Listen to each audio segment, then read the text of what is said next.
بما ان رمضان على الابواب وفاضل خلاص اقل من 10 ايام، تعالوا نعمل النهارده نتيجة لرمضان 2026 بشكل جديد ومختلف. شكلها شيك جدا كديكور في بيتك ومن ادوات بسيطة. تابعوا معايا الفيديو للاخر عشان نشوف هنعملها ازاي. السلام عليكم ورحمة الله، أهلا بكم في قناتي عالم إسراء دي أي واي. النهاردة رجعت لكم في تاني فكرة من أفكار رمضان 2026.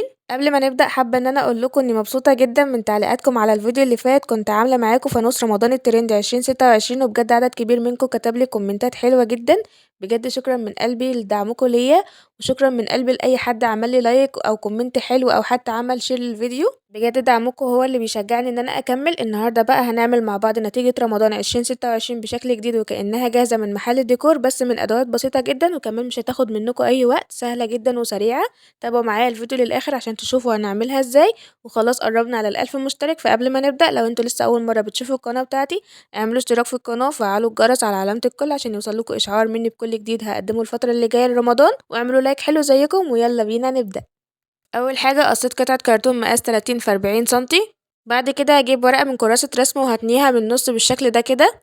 بعد ما تنيتها كويس كده هجيب القلم الرصاص بتاعي وهبدأ ان انا ارسم عليها شكل رمضاني بسيط كده زي قبة جامع عشان تبقى الباترون بتاعي اللي هعمل بيه النتيجة. حددت بالقلم كده من النص لحد تحت كده شبه رسمة ورقة الشجرة، وبنزل بالخط كده لنهاية الورقة بالشكل ده.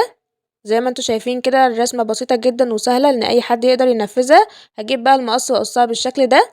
بعد ما قصيتها بقت معايا بالشكل ده شبه قبة الجامع بالشكل ده كده. هبدأ بقى ان انا اظبطها كده تاني واحطها على قطعة الكرتون بتاعتي عشان احدد عليها الشكل بالقلم الرصاص. بثبت كده الورقة كويس وببدأ بالقلم الرصاص كده بالراحة احدد كده الشكل بالطريقة دي علشان يطلع معايا الشكل مظبوط. ممكن تعملوا اي رسمة انتوا حابينها، شكل مأذنة، شكل قبة جامع، شكل اي حاجة انتوا حابينها. بعد كده بعد ما حددت بالشكل ده هبدأ بقى اجيب القطر كده وهبدأ ان انا اقصها. وده كده بقى شكلها بعد ما قصيتها بالقطر. بقى شكلها حلو قوي. شلت كده الزوايد وهبدأ ان انا بقى احطها كده على جنب. هجيب بقى الاستيكر الذهبي ده بتاع المطابخ، بيجي من عند اي محل ادوات منزلية، وغلفت كده الشكل بالطريقة دي. الاستيكر ده حلو قوي ولونه بيلمع كده بس الاضاءة بتاعة التصوير بتغمقه شوية. وكمان غلفت كده الظهر بالشكل ده، يعني غلفت الوش والظهر علشان يكون الفينش معايا حلو جدا كأنه زي الجاهز بالظبط. بعد كده هجيب ورقة كانسون باللون الموف دوت او ورق A4 ملون بيكون في المكتبة، واحدد عليها الباترون بتاعي اللي انا عملته بس بحجم اصغر 2 سنتي. بعد كده هفرد الورقة بالشكل ده زي ما عملت مع قطعة الكرتون، وبنفس الطريقة هبدأ بالقلم الرصاص كده احدد الباترون على ورقة الكانسون بالشكل ده علشان تديني شكل القبة بتاعة الجامع. بعد ما حددتها كويس كده هجيب بقى المقص بتاعي وابدأ ان انا اشيل كده الزيادات اللي انا مش عايزاها عشان تبقى شبه القبة بتاعة الجامع، ولما اجي الزقها على القطعة بتاعة الكرتون اللي باللون الذهبي تبقى شكلها حلو بالشكل ده كده. هشيل بقى قطعة الكرتون الذهبي دي على جنب دلوقتي وهستخدم ورقة الكانسون عشان نبدأ بقى ان احنا نزين. بعد كده جبت التصميمات دي من على بنترست وطبعتها في المكتبة على ورق ستيكر ابيض بتكون بالشكل ده كده بتلزق. عملت بقى كذا شكل كده هستخدمهم معاكم في الافكار اللي جاية، واللي حابب ياخد التصميمات دي اكتبولي في الكومنتات وانا انزلها لكم على المنتدى. عملت كذا شكل، شكل الهلال والفانوس ده، وكمان كلمة رمضان كريم بالشكل ده، وكلمة رمضان مبارك. كلها تصميمات جديدة ومختلفة ان شاء الله هستخدمها معاكم الافكار اللي جاية. انا هنا اخترت الرسمة دي عشان فيها كلمة رمضان كريم وفوانيس كده وهلال ونجوم. هقصها بقى بالشكل ده، وده كده شكلهم بعد ما قصيتهم كده وفرغت كلمة رمضان كريم. ده كده شكل الفوانيس برضو لما فرغتها هي والهلال والنجوم. هبدأ بقى ان انا الزقها. ترى وده كده بقى شكلها بعد ما لزقتها، شكلها طلع قمر قوي. شايفين كلمة رمضان كريم والزينة بالشكل ده شكلهم تحفة ازاي. وكمان رسمت كده فوق كلمة رمضان كريم هلال ونجمة كده بالشكل ده. انا كده زينت الورقة من فوق. بدأت ان انا اجيب بقى القلم الرصاص كده والمسطرة وعملت كده صفوف على خفيف خالص، وبالقلم الرصاص كتبت على خفيف كده من 1 ل30 على عدد ايام شهر رمضان. بعد كده جبت قلم ماركر باللون الاسود، وبعد كده بدأت ان انا اتقل على الارقام اللي انا عملتها بالقلم الرصاص بالشكل ده. في اول صف بنعمل من اول رقم 1 لحد رقم 5، ومن تحت بقى على طول من اول 6 لحد 10، وهكذا. يعني كل صف كده بيبقى فيه 5 ارقام بس لحد ما نوصل لرقم 30. اهم حاجة وانتوا بتعملوا الخطوة دي تحددوا الاول بالقلم الرصاص زي ما انا عملت، علشان لو عملتوا اي رقم مثلا شكله صغير عن الرقم اللي بعده او اللي قبله تقدروا ان انتوا تمسحوه بالاستيكة وتظبطوه كده تاني. وده كده بقى شكلهم بعد ما خلصتها بقى شكلها حلو قوي. هجيب بقى الاستيكه بتاعتي وهبدا ان انا امسح كده اي حاجه بالقلم الرصاص اللي انا كنت محدداها بيها في الاول، علشان ما يبانش في شكل الورقه وتدي كده شكل حلو والفينش بتاعي يبقى نضيف. زي ما انتم شايفين كده من اول ما بدأنا الفيديو كلها خطوات بسيطه واي حد يقدر ان هو يطبقها. وده كده بقى شكلها بعد ما شلنا كل بواقي القلم الرصاص.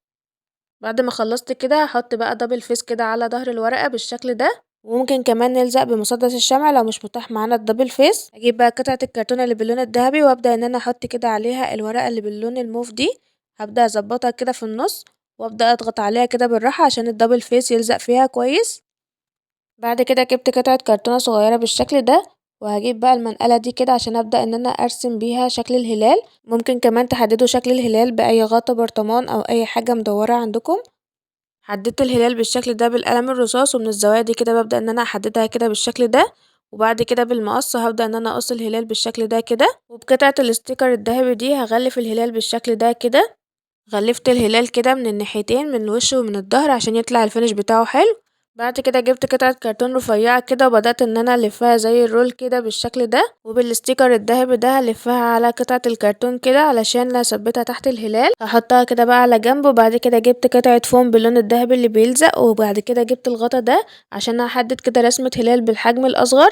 بالقلم الرصاص كده بدأت ان انا احدد كده دايرة، وهزق الغطا شوية عشان ابدأ ان انا ارسم واكمل رسمة الهلال. بعد كده هعمل هلال بنفس الشكل. هبدأ ان انا اعمل دايرة كده واحرك الغطا شوية، وبعد كده احدد بقية الهلال بالشكل ده. هقصهم بقى بالمقص كده، وبعد كده هيبقى معايا 2 هلال بنفس الحجم زي ما انتوا شايفين. هشيل بقى الورقة بتاعة الاستيكر اللي في الهلال كده بالشكل ده، وهلزق الاتنين في بعض، وده كده بقى شكله. ودلوقتي بقى هجيب النتيجة بتاعتي كده، وهجيب بقى مسدس الشمع عشان اثبت عليها الهلال اللي احنا عملناه. هجيب اول حاجة كده القطعة الصغيرة دي كده بمسدس الشمع، هحط عليها شمع كده، وهبدأ ان انا اثبتها كده في النتيجة من فوق بالشكل ده. بعد ما اتأكدت ان هي بقت ثابتة كده معايا، هجيب بقى الهلال نفسه، وهجيب بقى مسدس الشمع، وهبدأ ان انا احط كده عليه شمع عشان اثبته على القطعة اللي احنا عملناها دي.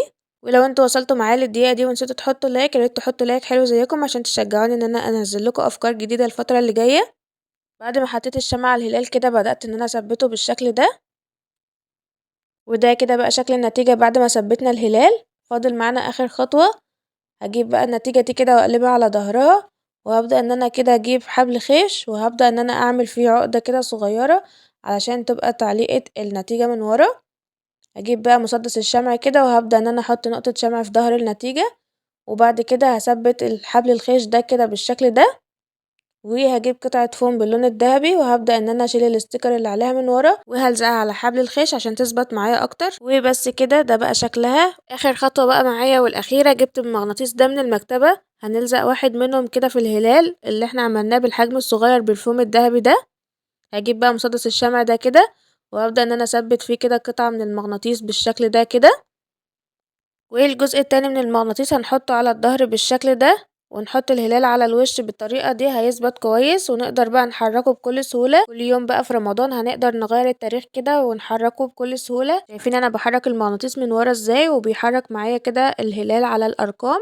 بجد حلو اوي، فكرتها سهلة وبسيطة. وبكده نكون عملنا نتيجة سهلة لرمضان 2026 بشكل جديد ومختلف، وشكلها شيك جدا كديكور حلو في بيتك. يلا حالا نفذوها، بجد سهلة قوي، مش هتاخد منكم اي وقت، وكمان هتبقى ديكور رمضاني حلو قوي في البيت، وتدي كده اجواء رمضانية مع الديكورات اللي انتوا هتحطوها في رمضان 2026.